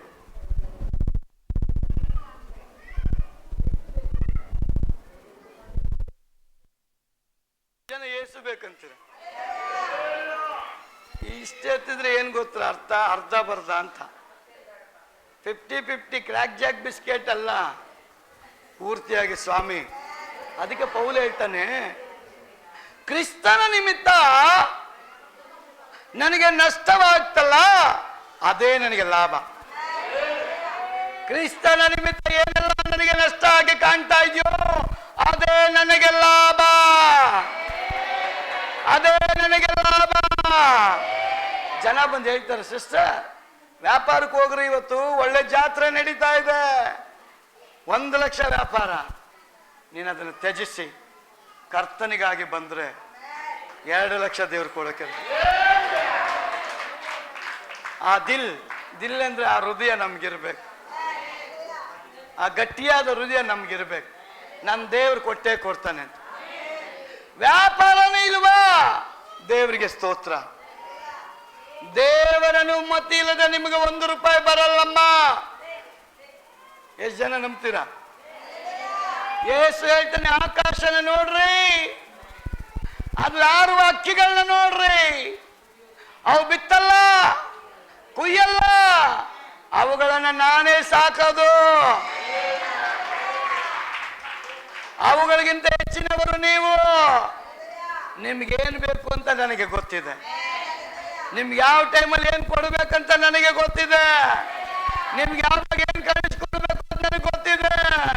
ನಿಮ್ಗೆ ಯಾವಾಗ ಎಲ್ಲಿರ್ಬೇಕು ಅಂತ ನನಗೆ ಗೊತ್ತಿದೆ. ಯಾವಾಗ ನಡೆಸ್ಬೇಕಂತ ನನಗೆ ಗೊತ್ತಿದೆ. ಯಾವಾಗ ಬೆಳೆಸ್ಬೇಕಂತ ನನಗೆ ಗೊತ್ತಿದೆ. ಯಾವಾಗ ನಿಮ್ಮನ್ನು ಆಶೀರ್ವಾದ ಮಾಡಬೇಕು ಅದು ನನಗೆ ಗೊತ್ತಿದೆ. ದೇವರಿಗೆ ಅಗೋಚರವಾದ ಕಾರ್ಯ ಯಾವುದಿಲ್ಲ. ನಿನ್ನ ಹೃದಯವನ್ನೇ ನೋಡೋ ದೇವರು. ನಿನ್ನ ಪರಿಸ್ಥಿತಿ ಗೊತ್ತಿರಲ್ವಾ? ನಿನ್ನ ಸ್ಥಿತಿಗತಿ ಗೊತ್ತಿರಲ್ವಾ? ನಿನ್ನ ರೋಗ ಗೊತ್ತಿರಲ್ವಾ? ನಿನ್ನ ಸಮಸ್ಯೆ ಗೊತ್ತಿರಲ್ವಾ? ನಿನ್ನ ಚಿಂತೆ ಗೊತ್ತಿರಲ್ವಾ? ನಿನ್ನ ಕಷ್ಟ ಗೊತ್ತಿರಲ್ವಾ? ನಿನ್ನ ನೋವುಗಳು ಗೊತ್ತಿರಲ್ವಾ? ಅವುಗಳಿಗಿಂತ ದೊಡ್ಡ ಯೇಸು. ನೀನು ಯಾವಾಗ ಯೇಸು ಬೇಕು ಅಂತೀಯೋ ಅವೆಲ್ಲ ಹಿಂದೆ ಹೋಗ್ತದೆ, ಯೇಸು ಮುಂದೆ ಇರ್ತಾನೆ. ಹಲ್ಲೆಲೂಯಾ. ಅದಕ್ಕೆ ಪೌಲ್ ಹೇಳ್ತಾನೆ, ಅವಮಾನಕ್ಕೆ ಗುರಿಯಾಗದ ಕೆಲಸದವನು ಸತ್ಯವಾಕ್ಯವನ್ನು ಸರಿಯಾಗಿ ಉಪದೇಶಿಸುವವನು. ಎಷ್ಟೊಂದು ಜನ ಏನ್ ಹೇಳ್ತಾರೆ, ಸತ್ಯಕ್ಕೆ ವಿರುದ್ಧವಾಗಿ ನಡೀತಾರೆ. ಬೈಬಲ್ ಹೇಳ್ತದೆ, ಇದ್ರತಕ್ಕ ವಾಕ್ಯವನ್ನ ಯಾರು ಉಲ್ಟಾ ಪಲ್ಟಾ ಮಾಡಂಗಿಲ್ಲ, ಒಂದು ಸೇರ್ಸಂಗಿಲ್ಲ, ಒಂದು ಇದರಿಂದ ತೆಗಿಯಂಗಿಲ್ಲ. ಒಂದು ವೇಳೆ ಇದಕ್ಕೆ ಎಕ್ಸ್ಟ್ರಾ ಯಾರಾದ್ರೂ ಸೇರಿಸಿದ್ರೆ ಅವರ ಗತಿ ಅಯ್ಯೋ, ಅವರ ಗತಿ ಅಯ್ಯೋ. ಅದ್ರರ್ಥ ಏನ್ರಿ? ಈ ಬುಕ್ ತಗೊಂಡು ಸತ್ಯವೇದ ತಗೊಂಡು ನೀವು ಪೆನ್ನಲ್ಲಿ ಬರೆಯೋದಲ್ಲ. ಕರ್ತನ ಹೇಳಿದ ಮಾತುಗಳನ್ನು ತಿರುಚಿ ಇಷ್ಟದ ಪ್ರಕಾರ ಓಡುವಂತ ಜನರೇ, ಅವರಿಗೆ ದೇವರು ಹೇಳ್ತಾನೆ, ನಾನು ಹೇಳಿದ ಈ ದಾರಿಲಿ ಹೋಗುವಂತ, ನೀನ್ ಇನ್ನೊಂದು ದಾರಿಲಿ ಹೋಗೋದಾದ್ರೆ ಅದನ್ನ ನಾನೊಪ್ಪಲ್ಲ. ಸೈತಾನ್ ಹಂಗೆ ತಾನೇ ಬರೋದು, ಅವ್ವಾತ ಹಂಗೆ ತಾನೇ ಬಂದಿದ್ದು. ದೇವರು ಬಂದಿದ್ನ ಅಂತ ಕೇಳ್ತಾನೆ ಫಸ್ಟ್, ಹೌದು ಅಂತೇಳ ಅವಳು. ದೇವ್ರ ಹಿಂಗೆ ಹೇಳದ್ನ, ಹೌದು. ಈ ಹಣ್ಣನ್ನ ತಿನ್ಬೇಡ ಅಂತ ಹೇಳದ್ನ, ಹೌದು. ನೋಡಿ, ಶತ್ರು ಹೆಂಗ್ ಬರ್ತಾನೆ ಅಂದ್ರೆ ಫಸ್ಟ್ ನಮ್ಮಲ್ಲಿ ನಂಬಿಕೆಯನ್ನು ಹುಟ್ಟಿಸೋ ರೀತಿಯಲ್ಲಿ ಬಂದ್ಬಿಡ್ತಾನೆ. ಅವನಾಡೋ ಮಾತುಗಳೆಲ್ಲ ಸತ್ಯವಾಗಿ ಕಾಣುತ್ತೆ. ಕಡೆಗೆ ನಿಮ್ಮ ದಾರಿಯನ್ನ, ನಿಮ್ಮ ದಿಕ್ಕನ್ನ ಅವನು ಬದಲಾಯಿಸಿ ಬಿಡ್ತಾನೆ. ಅದಕ್ಕೆ ಪೌಲ್ ಹೇಳ್ತಾನೆ, ಎಲ್ಲವನ್ನ ಪರಿಶೋಧಿಸು. ಈ ಸಿಸ್ಟರ್ ಹೇಳೋದು ಕರೆಕ್ಟಾ? ಈ ಬ್ರದರ್ ಹೇಳೋದು ಕರೆಕ್ಟಾ? ಈ ಪಾಸ್ಟರ್ ಹೇಳ್ತಾ ಇರೋದು ಕರೆಕ್ಟಾ? ಪಾಸ್ಟ್ ಹೇಳೋದಲ್ಲ ವೇದವಾಕ್ಯ ಆಗಿರಲ್ಲ. ಯಾರೇ ಆಗಿರ್ಲಿ ಎಚ್ಚರಿಕೆ ಅಂತ ಸತ್ಯವೇದ ಹೇಳ್ತದೆ. ಅದಕ್ಕೆ ದೇವರು ಹೇಳ್ತಾನೆ, ಯಥಾರ್ಥರಿಗೆ ಕತ್ತಲೆಯಲ್ಲಿ ಬೆಳಕು ಬರ್ತದೆ. ಹಲ್ಲೆಲೂಯಾ. ಯಥಾರ್ಥರಂದ್ರೆ ಯಾರು ಗೊತ್ತಾ? ಸಾರ್, ನನಗೆ ಓದಕ್ಕೆ ಬರಲ್ಲ, ಬರೆಯಕ್ಕೆ ಬರಲ್ಲ, ನನಗೇನು ಗೊತ್ತಿಲ್ಲಪ್ಪ ಅಂತೀವಲ್ಲ, ಅಂತವರಿಗೆ ಪರಿಶುದ್ಧ ಆತ್ಮ ಅವ್ರನ್ನ ಗೈಡ್ ಮಾಡೋನಾಗಿರ್ತಾನೆ. ನೋಡಿ, ಎಷ್ಟು ಜನಕ್ಕೆ ಕಣ್ಣಿಲ್ಲ, ಆದ್ರೆ ವಿಶೇಷವಾದ ಜ್ಞಾನ ದೇವರು ಕೊಟ್ಟಿರ್ತಾರೆ. ನೋಡಿದ್ದೀರಾ? ಕಣ್ಣಿದ್ದವನು ಹಳ್ಳದಲ್ಲಿ ಬಿದ್ದಿರ್ತಾನೆ, ಕುರುಡ ಬೀಳಲ್ಲ. ಕಾರಣ ಅವನಿಗೆ ಶಾರೀರಿಕ ಕಣ್ಣು ಮುಚ್ಚಿದ್ರು ಆತ್ಮಿಕ ಕಣ್ಣು ಓಪನ್ ಆಗಿರ್ತದೆ. ಅದಕ್ಕೆ ಒಂದು ಸ್ಟಿಕ್ ಹಿಡ್ಕೊಂಡು ಇಡೀ ಪ್ರಪಂಚನೇ ಸುತ್ತದನು.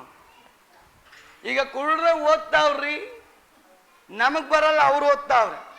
ಹಂಗಾದ್ರೆ ಇದಕ್ಕೆಲ್ಲ ಕಾರಣ ಯಾರು ಗೊತ್ತಾ? ಪರಲೋಕದ ದೇವರು. ಕಣ್ ಕಾಣಲ್ಲ ಅವನಿಗೆ, ಆದ್ರೆ ನಮ್ಗಿಂತ ಬಹಳ ಕೆಲಸ ಮಾಡ್ತಾವ್ರು. ಕುರುಡ್ರು ಏನೇನು ಆರ್ಟಿಕಲ್ ಮಾಡ್ತಾರೆ ಗೊತ್ತಾ, ಕೈ ಕೆಲಸ ಮಾಡ್ತಾರೆ ಗೊತ್ತಾ? ಕಾರಣ ಆ ವಿಶೇಷವಾದ ಜ್ಞಾನ ದೇವರು ಕೊಟ್ಟಿದ್ದು. ಅದಕ್ಕೆ ಭಕ್ತನಾದ ಪೌಲ್ ತಿಮೋತಿಯನಿಗೆ ಹೇಳ್ತಾನೆ, ನೀನ್ ಎಲ್ಲಾ ಕಡೆಯಲ್ಲೂ ಅವಮಾನಕ್ಕೆ ಗುರಿಯಾಗದೆ ಸತ್ಯವಾಕ್ಯವನ್ನು ಸರಿಯಾಗಿ ಉಪದೇಶಿಸುವವನು ಆಗಿರೋ ಪ್ರಾಪಂಚಿಕವಾದ ಅಳತೆ ಮಾತುಗಳಿಗೆ, ಪ್ರಾಪಂಚಿಕವಾದ ಅಳತೆ ಮಾತುಗಳಿಗೆ ನೀನ್ ದೂರವಾಗಿರು.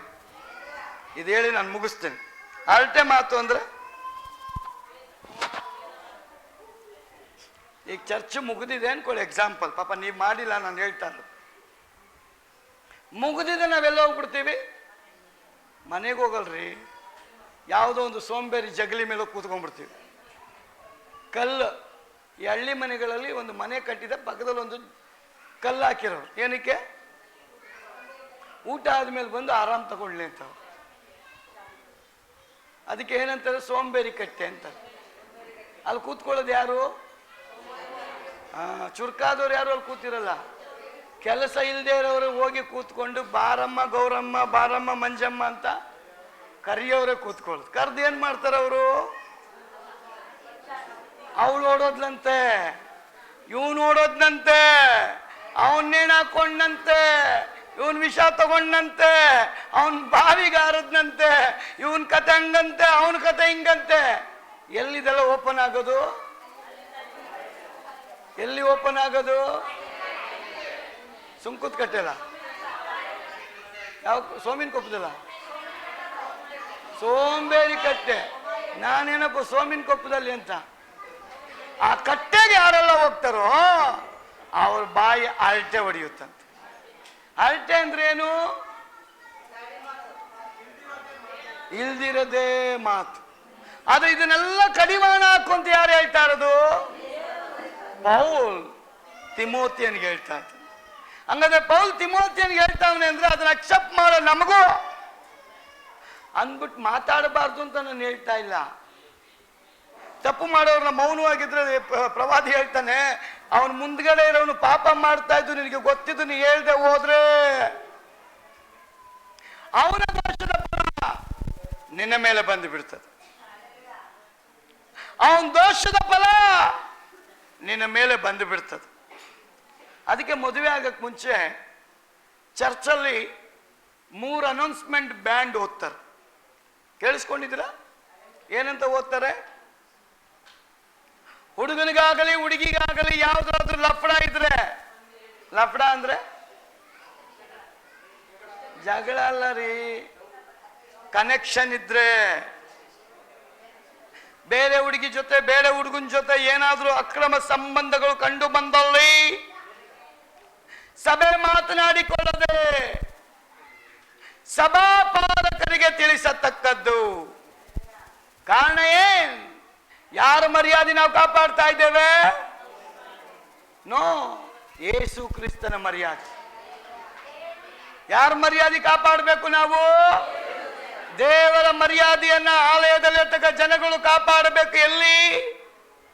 ಆಲಯದಲ್ಲಿ ಮಾತ್ರ ಅಲ್ಲ, ಎಲ್ಲಾ ಕಡೆಗಳಲ್ಲೂ, ಮನೆಯಲ್ಲಿ, ಸಭೆಯಲ್ಲಿ, ಕೆಲಸದಲ್ಲಿ, ಸಮುದಾಯದ ಮಧ್ಯದಲ್ಲಿ ನಮ್ಮ ದೇವರ ಮರ್ಯಾದೆಯನ್ನು ಕಾಪಾಡುವ ಕೆಲಸ ಮಾಡಬೇಕಾಗಿರೋದು ನಾವೇ. ಅದಕ್ಕೆ ಪೌಲ್ ತಿಮೋತಿಯನಿಗೆ ಹೇಳ್ತಾನೆ, ನಿನ್ನ ಬಾಯಿಂದ ಬರುವಂತ ಉಪದೇಶ ಅದು ಕರೆಕ್ಟ್ ಆಗಿರಲಿ, ಅದು ನೀತಿಗೆ ನಡೆಸುವಂತ ಉಪದೇಶ ಆಗಿರಲಿ, ನ್ಯಾಯಕ್ಕೆ ನಡೆಸುವ ಉಪದೇಶ ಆಗಿರಲಿ, ಸತ್ಯಕ್ಕೆ ಅನುಗುಣವಾದ ಉಪದೇಶ ಆಗಿರಲಿ, ದೇವರನ್ನು ಮೆಚ್ಚುವಂತ ಉಪದೇಶ, ಅನ್ಯ ಜನಗಳ ಮಧ್ಯದಲ್ಲಿ ಮಾತನಾಡತಕ್ಕವನಾಗಿರು. ಯಾವ್ದಾದ್ರೂ ಗಂಡ ಹೆಂಡತಿ ದೇವ್ರ ಬಗ್ಗೆ ಮಾತಾಡ್ತಾರ? ವಿಶ್ವಾಸಿ ಮನೆಯಲ್ಲಿ ಅದೇ ಮಾತಾಡ್ಬೇಕು. ಆಕ್ಚುಲಿ ವಿಶ್ವಾಸಿಗಳ ಮನೆಯಲ್ಲಿ ಯಾರ ಬಗ್ಗೆ ಮಾತಾಡ್ಬೇಕಂತ ನಾವು ದೇವ್ರ ಬಗ್ಗೆ ಮಾತಾಡ್ಬೇಕು. ಅದನ್ನು ಒಬ್ರಿಗೊಬ್ರು ಮೆಲುಕು ಹಾಕಬೇಕಂತೆ. ಮಾಡ್ತೀವ ನಾವು? ಮಾಡ್ತೀವ? ಅದನ್ನ ಮಾಡಿ ನೋಡ್ರಿ, ಆಟೋಮೆಟಿಕ್ ಆಗಿ ಬ್ಲೆಸ್ಸಿಂಗ್ಸ್ ನಿಮ್ಮನ್ನ ಹುಡಿಕೊಂಡ್ಬರ್ತದೆ. ಹಂಗನ್ಬಿಟ್ಟು ಮಲಗಿರೋ ಹೆಂಡ್ತಿನ ಎಬ್ಬಿಸ್ಬಿಟ್ಟು ಬೈಬಲ್ ಹೇಳ್ಕೊಂಡು ಬಿಡ್ರಿ ಫ್ರೀ ಟೈಮಲ್ಲಿ ಅವಾಗ ನೀವು ಮಾತಾಡಬೇಕು. ದೇವ್ರು ಎಂಥ ಒಳ್ಳೆಯವನಲ್ಲ, ನಮ್ಮ ಮನೇನ ಎಷ್ಟು ನಡೆಸಿದ್ನಲ್ಲ.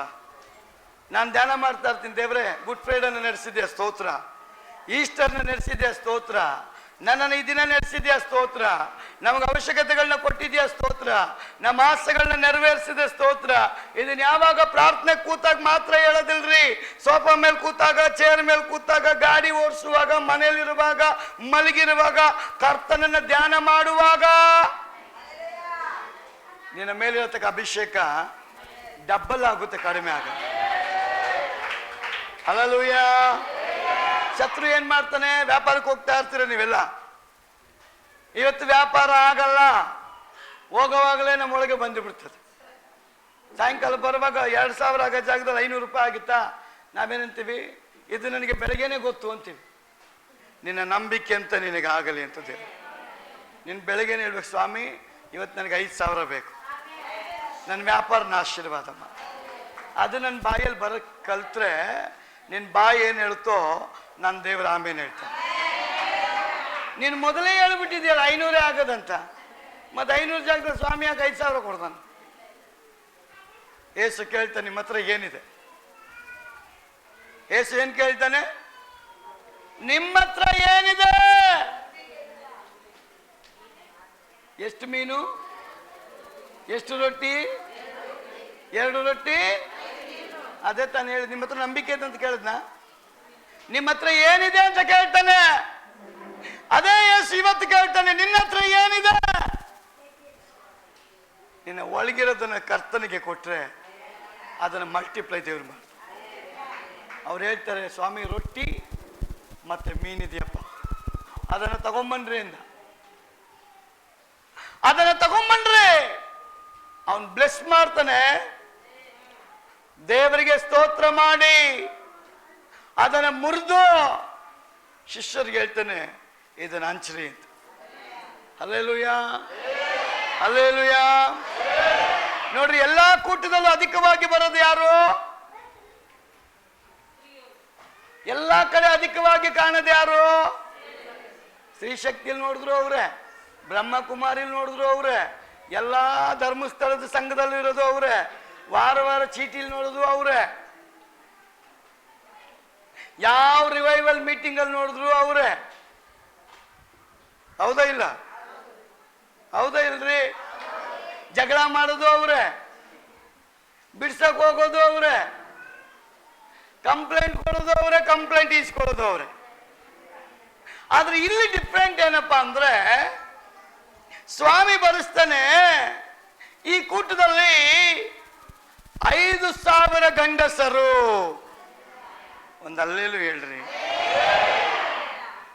5000 ಗಂಡಸರು ಅಂತ ಸತ್ಯವೇದದಲ್ಲಿ ಮೊದಲನೇ ಬಾರಿ ಬರೆಯಲ್ಪಟ್ಟದ್ದು ಈ ಅಧ್ಯಾಯ.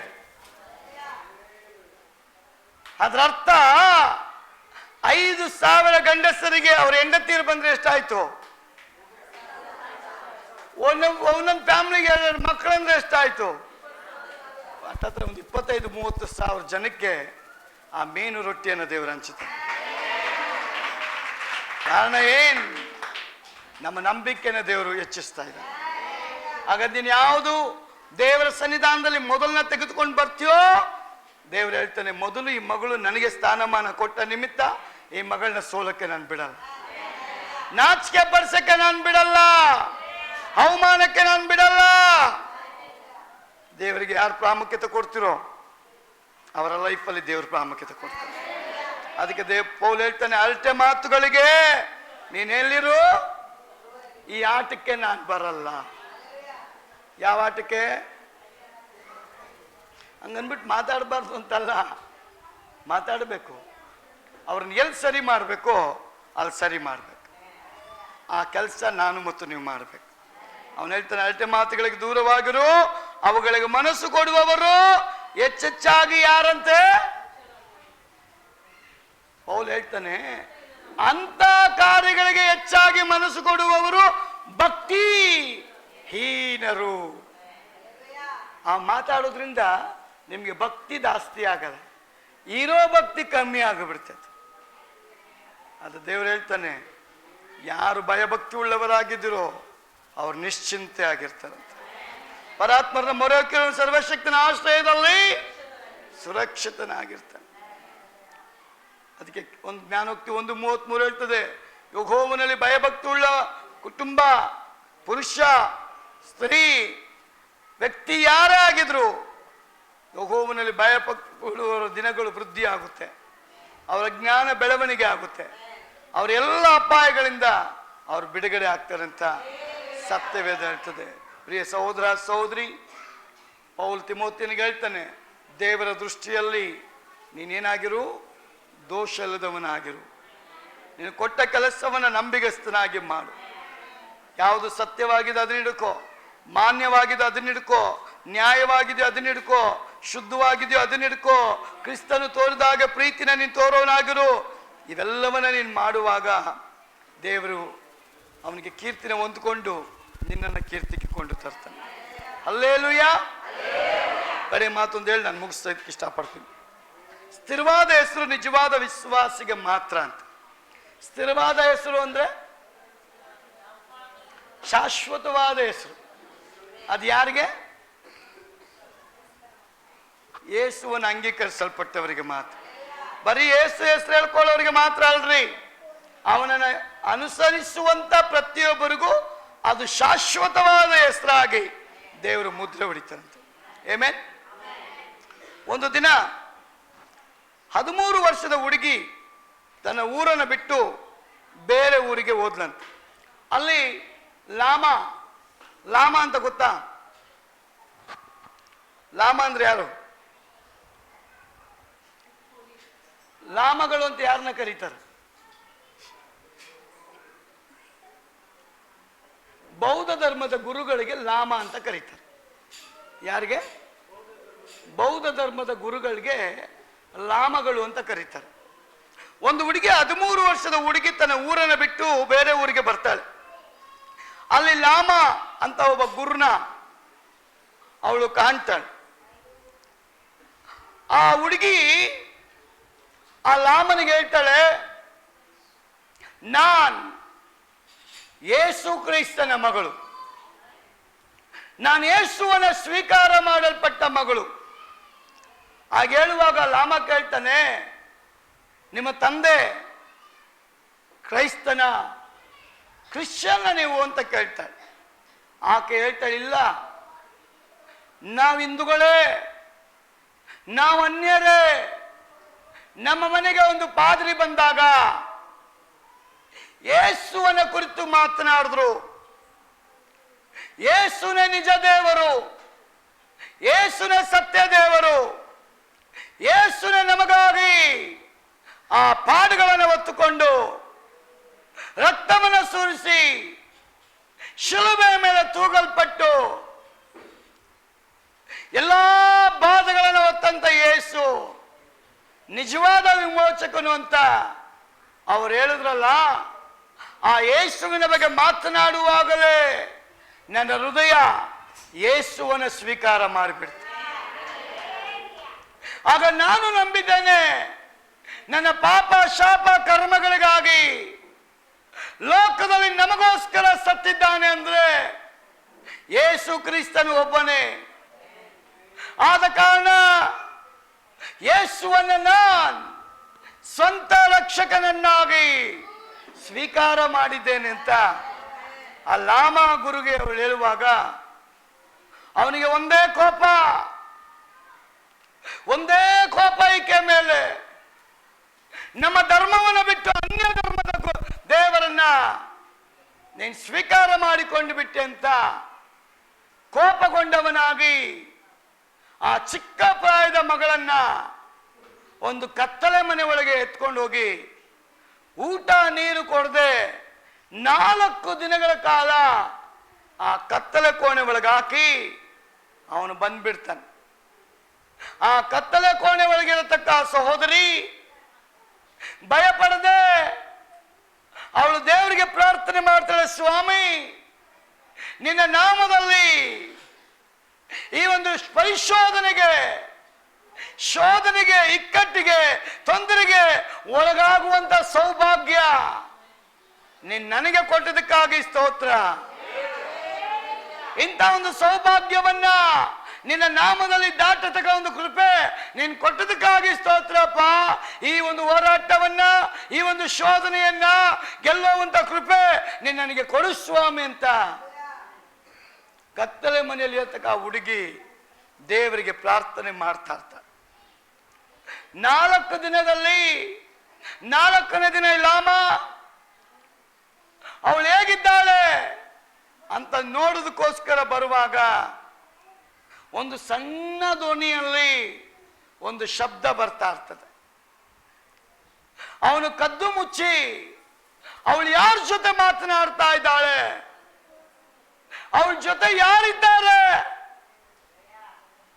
ಅವಳು ಯಾರೊಂದಿಗೆ ಮಾತನಾಡ್ತಾ ಇದ್ದಾಳೆ ಅಂತ ಅವನ್ ಕಿವಿಗೊಟ್ಟು ಕೇಳುವಾಗ ಕತ್ತಲೆಯ ಒಳಗೆ ಇದ್ದಂತ ಆ ಕೋಣೆ ಒಳಗಿರತಕ್ಕ ಸಹೋದರಿ ಮೊಣಕಾಲಕ್ಕೆ 2 ಕೈಗಳನ್ನೆತ್ತಿ ಯೇಸು ಕ್ರಿಸ್ತನ ಜೊತೆ ಮಾತನಾಡ್ತಾ ಇದ್ದಾಳೆ.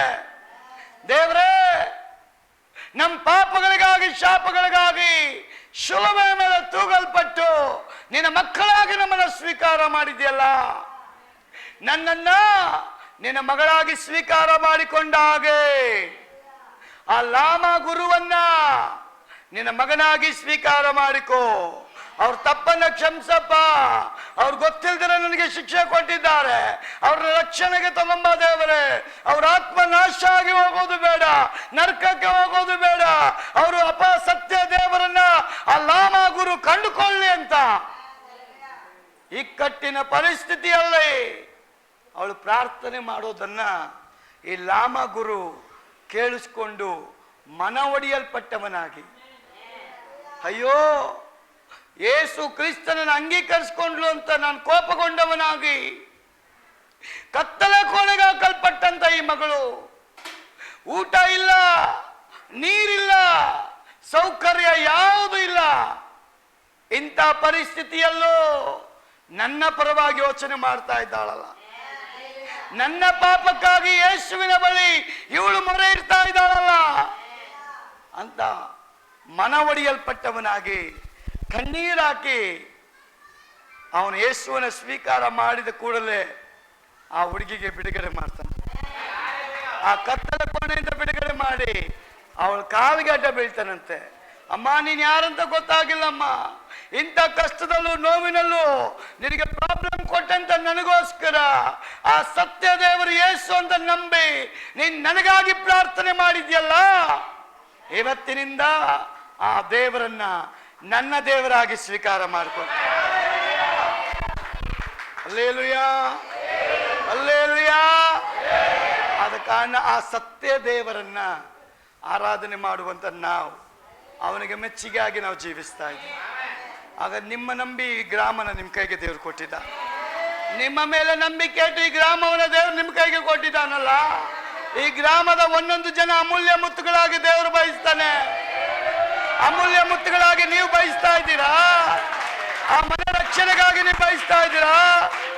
ಅವರ ಜೀವನ ಮಾರ್ಪಡುವುದಕ್ಕೋಸ್ಕರ ನೀವು ಬಯಸ್ತಾ ಇದ್ದೀರಾ? ಪ್ರಿಯ ಸಹೋದರಿ, ಎಲ್ಲರಿಗಿಲ್ಲದಂತ ಸೌಭಾಗ್ಯ ದೇವರು ನಮಗೆ ಕೊಟ್ಟಿದ್ದ. ಆ ಭಾಗ್ಯ ಕೊಟ್ಟ ದೇವರಿಗೆ ನೀನು ಯಾವಾಗ ನಂಬಿಗಸ್ತನಾಗಿರ್ತೀವೋ ನೀನು ಕೊಂಬನ ಮೇಲಕ್ಕೆ ತಗೊಂಡ. ಹಲ್ಲೆಲೂಯಾ. ಆದ ಕಾರಣ ಈ ಗ್ರಾಮದಲ್ಲಿ ಬರೇ ಜಗ್ಗೂರ್ಗೂ ಯೋನವರಿಗೆ ಮಾತ್ರ ಜವಾಬ್ದಾರಿ ಅಲ್ಲ, ಅವ್ರ ಜೊತೆಗೆ ನೀವೆಲ್ಲ ಕೈ ಜೋಡಿಸುವಾಗ ಈ ಆಲಯ ಸಾಕಾಗೋದಿಲ್ಲ. ಈ ಆಲಯದಲ್ಲಿ ಜಾಗ ಸಾಕಾಗಲ್ಲ. ಯಾರು ಅಲ್ಲೆಲ್ಲೂ ಹೇಳಿಲ್ಲ. ಪಕ್ಕದ ಮನೆಯವ್ರು ಬರ್ಬೇಕಾ ಬೇಡ? ನಿಮ್ಮ ಮನೆಯವ್ರೆಲ್ಲ ಬರ್ಬೇಕಾ ಬೇಡ? ನಿಮ್ಮ ಅಣ್ಣ ತಮ್ಮ ಅಕ್ಕ ತಂಗಿ ಬರ್ಬೇಕಾ ಬೇಡ? ನಿಮ್ಮ ಗಂಡಂದಿರು ಬರ್ಬೇಕಾ ಬೇಡ? ನಿಮ್ಮ ಮಕ್ಕಳು ಬರ್ಬೇಕಾ ಬೇಡ? ಬಂದು ಸುಮ್ಮನೆ ಕೂತ್ ಎದ್ದು ಹೋಗ್ಬೇಕಾ? ಆರಾಧನೆ ಮಾಡ್ಬೇಕಾ? ಹೆಂಗ ಆರಾಧನೆ ಮಾಡಬೇಕು? ನನಗೆ ಮೈಕ್ ಕೊಟ್ಟಿಲ್ಲ ಬ್ರದರ್, ನಾನು ಮಾಡಲ್ಲ ಆರಾಧನೆ. ನನಗೆ ಓದಕ್ಕೆ ಕೊಟ್ಟಿಲ್ಲ ಬ್ರದರ್, ನಾನು ಮಾಡಲ್ಲ ಆರಾಧನೆ. ನನಗೆ ಪ್ರೇಯರ್ ಕೊಟ್ಟಿಲ್ಲ ಬ್ರದರ್, ನಾನು ಮಾಡಲ್ಲ ಆರಾಧನೆ. ಇದು ಆರಾಧನೆನ? ದಾವೀದ್ ರಾಜ ಬಾಗಲಲ್ಲಿ ನಿಂತ್ಕೊಳ್ತೀನಿ ಸ್ವಾಮಿ. ಎಲ್ಲಿ ನಿಂತ್ಕೊಳ್ತೀನಿ? ಒಂದು ಹೇಳ್ತೀನಿ ಕೇಳ್ರಿ. ನಾನು ರಕ್ಷಣೆ ಹೊಂದಿದ ಮೇಲೆ ಚರ್ಚ್ನ ಗೂಡಿಸಿದ್ದೀನಿ, ಒರೆಸಿದ್ದೀನಿ, ಚೇರ್ಗಳನ್ನ ಕ್ಲೀನ್ ಮಾಡಿದ್ದೀನಿ. ಬರೋಕ್ಕೆ ಮುಂಚೆ ಇವತ್ತು ನಿಮ್ಮ ಸಭೆಯಲ್ಲಿ ಯೋನವ್ರು ಹೆಂಗೆ ಮಾಡ್ತಾರೋ ಆ ಕೆಲಸ ಅವತ್ತು ನಾನು ಮಾಡಿದೆ. ಎಷ್ಟೋ ವರ್ಷ ಮಾಡಿದೆ. ದೇವರ ಅಲ್ಲಿಂದ ಇಲ್ಲಿಗೆ ತಂದು ನಿಲ್ಲಿಸಿದೆ. ಕಾರಣ ನಾನು ಎಲ್ಲ ಚರ್ಚ್ಗೂ ಕ್ಲೀನ್ ಮಾಡ್ಕೊಂಬಂದಿಲ್ಲ. ಯಾವ ಚರ್ಚಲ್ಲಿ ನನ್ನ ನೆಟ್ಟಿದ್ನೋ ಅಲ್ಲಿರೋವರೆಗೂ ನಾನು ಕೆಲಸ ಮಾಡಿದ್ದೀನಿ. ನನ್ನಲ್ಲಿ ಹುಡುಕಿದ್ರು ದೋಷ ಕಂಡು ಬರಬಾರ್ದು. ಹಲ್ಲೆಲೂಯಾ. ಅದೇ ಪೌಲ್ ಹೇಳ್ಕೊಡ್ತಾನೆ ತಿಮೋಥಿಯನಿಗೆ, ಯಾರು ಹುಡುಕಿದ್ರು ದೋಷ ಕಂಡು ಬರದಂತಲ್ಲ, ದೇವ್ರು ಹುಡುಕಿದಾಗ ನಿನ್ನಲ್ಲಿ ದೋಷ ಕಂಡು ಬರಬಾರ್ದು. ನಿನ್ನ ಒಳಗಿಂದ ಯಾವ ಕಂಪ್ಲೇಂಟು ಬರಬಾರ್ದು. ದೇವರು ನೋಡುವಾಗಲ್ಲ ನಾವು ನಂಬಿಗಸ್ತರಾಗಿ ಕಾಣಬೇಕು. ಈ ಮಾಂಸ ಇರೋವರೆಗೂ ನಿಮ್ಗೆ ಹೋರಾಟ ಇರ್ತದೆ, ಆದರೂ ನಾವು ಅದನ್ನು ಜಯಿಸುವಂಥ ಬಲ ದೇವರು ಪರಿಶುದ್ಧಾತ್ಮನ ಮೂಲಕ ಕೊಡ್ತಾನೆ. ಎಷ್ಟೋ ಜನ ಗಂಡ ಹೆಂಡತಿ ಜಗಳ ಮಾಡಿಕೊಂಡು ಮನೆಯಲ್ಲಿ ಅಡಿಗೆನೇ ಮಾಡೋದಿಲ್ಲ, ಊಟನೇ ಮಾಡೋದಿಲ್ಲ, ನೀರು ಕೊಡಲ್ಲ, ಅವ್ರು ಗಲಾಟೆ ಮಾಡ್ತಾರೆ, ಮಕ್ಕಳು ಉಪವಾಸ ಬೀಳ್ತಾರೆ. ಎದುರುಗಡೆ ಒಂದು ಕಾಕ ಅಂಗಡಿ ಇರ್ತದೆ, ಅಲ್ಲೋಗಿ ಬಂದು ತಂದು ಕೊಡೋದು, ತಿನ್ನುವಂಥ ಮಗುಗೆ ಬಿಡೋದು. ಕಾರಣ ನಾವೇ. ಪ್ರಿಯ ಸಹೋದರಿಯೇ, ನಾವು ಜೀವಂತವಾಗಿರುವ ದಿನದ ತನಕ ದೇವರ ಮೆಚ್ಚುವ ರೀತಿಯಲ್ಲಿ ನಾವು ಬದುಕಬೇಕು ಅಂತ ಸತ್ಯವೇದ ಹೇಳ್ತದೆ. ಅದಕ್ಕೆ ಪೌಲ್ ತಿಮೋಥಿಯನಿಗೆ ಹೇಳ್ತಾನೆ, ಒಂದು ದಿನದಲ್ಲಿ ನೀನು ಕರೆಕ್ಟಾಗಿ ಹೋಲಿನೆಸ್ ಬರಲ್ಲ ನಿನಗೆ. ಆ ಹೋಲಿನೆಸ್ಗೋಸ್ಕರ, ದೇವ್ರು ಮೆಚ್ಚುವ ರೀತಿಯಲ್ಲಿ ಜೀವನ ಮಾಡೋದಕ್ಕೋಸ್ಕರ ಹಗಲು ರಾತ್ರಿ ನೀನು ಪ್ರಯಾಸ ಪಡು. ಯಾರೆಲ್ಲ ಪಡ್ತಿರೋ ನಿಮ್ಮ ಪ್ರಾರ್ಥನೆಗೆ ದೊಡ್ಡ ಜಯ ಸಿಗುತ್ತೆ. ಹಲ್ಲೆಲೂಯಾ. ನೋಡಿ, ನಿಜವಾಗ್ಲೂ ಇಲ್ಲಿ ನನಗೆ ಸಂತೋಷ ಪಡ್ತೀನಿ. ಈಗ ನಡೀತಾ ಇದ್ದು ನನಗೆ ಗೊತ್ತಿಲ್ಲ, 30-35 ಜನ ನೀವು ಬರ್ತಾ ಇದ್ದೀರಾ ಅಂದರೆ ಈಗ ಸಖೆ ಅಂತ ಎದ್ದು ಬರ್ತಾ ಇದ್ದೀರಾ, ಇಲ್ಲ ಎಲ್ಲ ಟೈಮು ಬರೋಕ್ಕೆ ಮನಸ್ಸಿದೆಯಾ? ಪಾಸ್ಟರ್ ಈಗ ಮಲಗೋಕ್ಕಾಗಲ್ಲ, ಅದಕ್ಕೆ 4 ಗಂಟೆಗೆ ಎದ್ದು ಬರ್ತಾ ಇದ್ದೀನಿ ತಣ್ಣಗಿರುತ್ತೆ ಅಂತ. ನೋ, ಮಳೆಗಾಲದಲ್ಲೂ ಬರಬೇಕು, ಬೇಸಿಗೆಗಾಲದಲ್ಲೂ ಬರಬೇಕು, ಚಳಿಗಾಲದಲ್ಲೂ ಬರಬೇಕು, ಎಲ್ಲ ಕಾಲದಲ್ಲೂ ಈ ಊರಲ್ಲಿ ಜೀವಂತವಾಗಿರೋ ದಿನದ ತನಕ. ಹಲ್ಲೆಲೂಯಾ. ಎಷ್ಟು ಜನ ಬರಕ್ಕೆ ಇಷ್ಟಪಡ್ತೀರಾ? ನನಗೋಸ್ಕರ ದಯವಿಟ್ಟು ಯಾರು ಬರಬೇಡ್ರಿ, ನನ್ನ ಸ್ವಾಮಿಗೋಸ್ಕರ ಬನ್ರಿ. ಹಲ್ಲೆಲೂಯಾ. ನಿಮ್ಮ ಪ್ರಾರ್ಥನೆ ಈ ಆಲಯಕ್ಕೆ ನಮಗೆ ಶಕ್ತಿ ಆಗಿರ್ತದೆ. ನಿಮ್ಮ ಪ್ರಾರ್ಥನೆ ಈ ಆಲಯದ ಡೆವಲಪ್ಮೆಂಟ್ ಆಗಿರ್ತದೆ. ನಿಮ್ಮ ಪ್ರಾರ್ಥನೆ ಈ ಗ್ರಾಮದ ಡೆವಲಪ್ಮೆಂಟ್ ಆಗಿರ್ತದೆ. ನಿಮ್ಮ ನಿಮಿತ್ತ ಈ ಗ್ರಾಮದ ದೇವರು ಉದ್ಧಾರ ಮಾಡ್ತಾರೆ. ಒಂದು ಆಮೇಲೆ ಹೇಳ್ರಿ, ಯಾರ ನಿಮಿತ್ತ ಈ ಗ್ರಾಮದ ದೇವರು ಉದ್ಧಾರ ಮಾಡ್ತಾನೆ? ಎದೆ ತಟ್ಟಿ ಹೇಳ್ರಿ, ನಿಮ್ಮ ನಿಮಿತ್ತ. ಪ್ರಾರ್ಥನೆ ಮಾಡೋರ ನಿಮಿತ್ತ, ನೀತಿವಂತರ ನಿಮಿತ್ತ, ಆರಾಧನೆ ಮಾಡೋರ ನಿಮಿತ್ತ, ದೇವರಿಗಾಗಿ ಓಡೋರ ನಿಮಿತ್ತ, ಸತ್ಯಕ್ಕಾಗಿ ಜೀವಿಸುವವರ ನಿಮಿತ್ತ, ನನಗೆ ಏಸು ಬೇಕು ಅಂತ ಹೇಳೋರ ನಿಮಿತ್ತ ದೇವರು ನಮ್ಮನ್ನು ಆಶೀರ್ವದಿಸ್ತಾನೆ. ಹಲ್ಲೆಲೂಯಾ. ಆದ ಕಾರಣ ನಾವೊಂದು ತೀರ್ಮಾನ ಮಾಡೋಣ, ದೇವರೇ, ನಾವು ನಿನ್ನಲ್ಲಿದ್ದು ಲೋಕದಲ್ಲಿ ಬರುವ ಹೋರಾಟಗಳನ್ನ, ಸೈತಾನ್ ತರುವಂಥ ಶೋಧನೆಗಳನ್ನ ಪರಿಶೋಧಿಸಲ್ಪಟ್ಟವರಾಗಿ ಯಾವುದು ಬೇಕು, ಯಾವುದು ಅದನ್ನು ಹಿಡಿಯಲ್ಪಟ್ಟು ನಾವು ನಡೆಯೋದಕ್ಕೆ ಕೃಪೆ ಕೊಡುವಂತ ನಮ್ಗೆ ಒಪ್ಪಿಸಿಕೊಡೋಣ. ದೇವ್ರ ಸಮ್ಮುಖದಲ್ಲಿ ನಾವೆಲ್ಲ ಎದ್ದು ನಿಂತುಕೊಳ್ಳೋಣ. ದೇವರ ವಾಕ್ಯದ ಮೂಲಕ ನಮ್ಮನ್ನು ಆಶೀರ್ವದಿಸಲಿ.